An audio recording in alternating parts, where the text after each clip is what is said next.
tell you that, well, that's just a glorified chimpanzee. But I will point out to you the differences between humans and chimpanzees. And I even have an ape skull that you can look at so you can see for yourself and show you why I think that this fossil that I have is more human than it is ape. Well, over time, the faces have gotten smaller, the cranium have gotten larger, the brain has gotten larger. Well, our faces are getting smaller, that's crowding our teeth.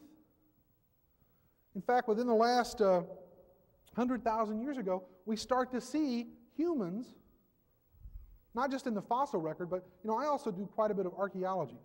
I'm one of the guys that goes out there and digs up the remains of dead people. And I've seen hundreds of them.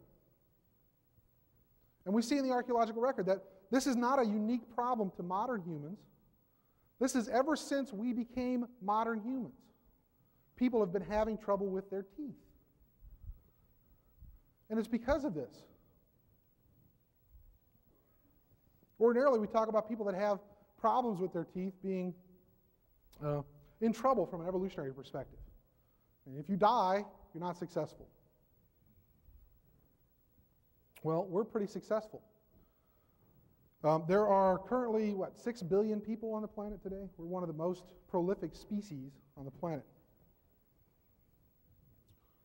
One of the other things that I'll talk about briefly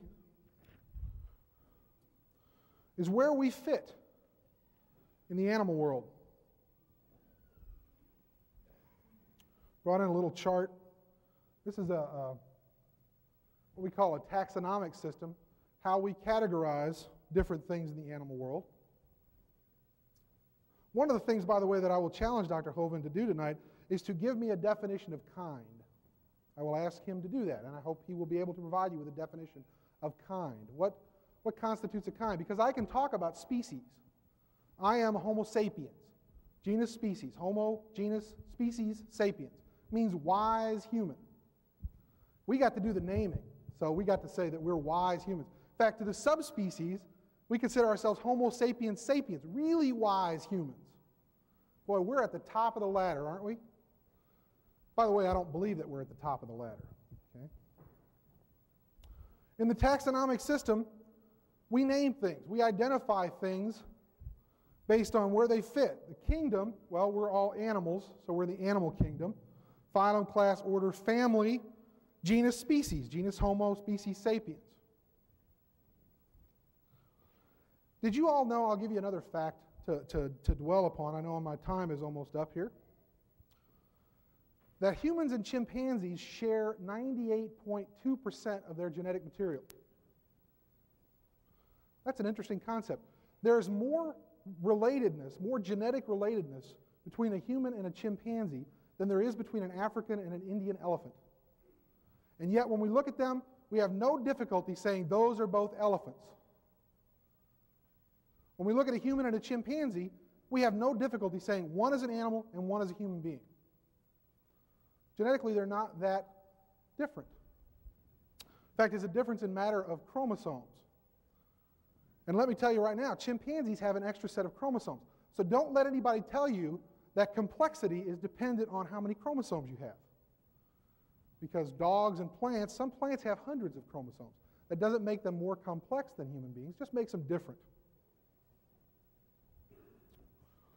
Won't get into a lot of other similarities. We don't have a whole lot of time to dwell on that. One of the other things I want to bring up tonight is that there are an awful lot of Christians out there, out here in the world, who don't really have a problem with evolutionary theory. In fact, you didn't see anything in my theory that says there is no God.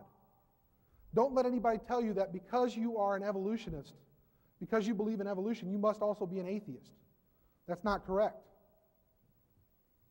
The Catholic Church doesn't have a problem with evolution. The Lutheran Church doesn't have a problem with evolution. The Jewish Congress doesn't have a problem with evolution. Presbyterians, Methodists. I'm married to a Southern Baptist who is also an anthropologist. She is one of the most ardent believers in God and in Jesus Christ, and she doesn't have a problem with evolution. There does not have to be a conflict. Some of you are rolling your eyes. In fact, the guy at the timetable is rolling his eyes at me. Where does it say in my theory that there is no God? I don't see it anywhere. I'm not going to stand up here and tell you there is or isn't. I believe that someone's faith is a very personal thing. It's not my job to convince you that I'm necessarily right. In fact, if you walked in here completely disbelieving evolution, great. I have to stop now. I'll turn it over to Dr. Hovind. Well, it's an honor to be here tonight. My name is Kent Hovind. I taught high school science for 15 years. Now for the last 10 years, I've been in evangelism, and I travel around and speak on the subject of creation, evolution, and dinosaurs. Even my website, drdino.com, shows our great love for dinosaurs around our ministry. I appreciate Dr. Hartman coming tonight. It is surprisingly difficult to find an opponent to debate on this topic, and I'm very much honored that he would be willing to come tonight. It appears to me, after speaking on this topic for 10 years, that the ones who believe in evolution generally want to stand in front of their freshman class where they have the academic and psychological advantage, and they don't want to take on somebody on a level playing field where they can answer their questions. So I'm going to share with you tonight the two different views, and I appreciate what he said, and I would have to agree with everything he gave in his two definitions of the two different theories, creation and evolution, with one minor exception that I would have to differ with him on. The Bible teaches very clearly that God made the world in 6 days, and he did it about 6,000 years ago. He said up to 10,000 years ago. Well, maybe so, I don't know. But certainly the dates in the Bible add up to about 6,000. And then 4,400 years ago, there was a worldwide flood, and a fellow named Noah built a big boat and saved all the animals on board. This is the biblical view of history. The evolutionist view says 20 billion years ago, some say 15, some say 12, the numbers vary, but a long time ago, there was a big bang. They don't know what exploded, but they think there was a big bang. And then 4.6 billion years ago, some say 4.5, the earth cooled down and formed. And this, as it cooled down, and it began to rain on the rocks for millions of years and turned them into soup, and the soup came alive about 3 to 4 billion years ago. This is basically the evolution theory. The Bible warned us to beware about science that is falsely so-called. I like science. Don't accuse me of being against science. The word science means knowledge, things that we know by observation or testing or demonstration. It is my contention that there is absolutely nothing about evolution that is scientific. And I'll give you the 6 different meanings of the word evolution in a minute.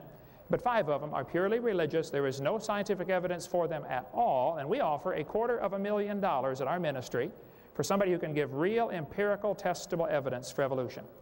I think kids are being brainwashed. They lose their faith. One professor said he was, at 15, became a Christian, joined the Southern Baptist Church, loved Jesus, but we went to University of Alabama, where I spoke yesterday. He lost his faith. Some professor got him to doubt God's Word. Actually, 75% of kids that go from Christian homes to secular universities will end up losing their faith by the end of their freshman year. Evolution is a religion. It violates the obvious first and second laws of thermodynamics. It does not explain where matter comes from, where energy comes from, where the laws come from. It does not explain how things get better without an input of enormous amount of energy and an intelligent force to organize the energy. It's a total violation of the known laws of science. It gives time, space, and matter the same character traits that we give to God. Able to create things. Evolution, I think, is a dud of a theory. It requires faith in all sorts of things. It requires faith that life can come from non-living matter. Nobody's ever seen that. It requires faith that an animal can produce a different kind of animal. Nobody's ever seen that happen. Members who no longer believe are excommunicated, just like any other religion. If a professor at the University of Little Rock stood up in front of his class and said, "Students, I no longer believe in evolution. I believe creation is true," there is a good chance that people would try to get him fired from his position. Dean Kenyon at Stanford University, they tried to fire him. He was a 20-year, tenured professor of biology. He wrote books on evolution.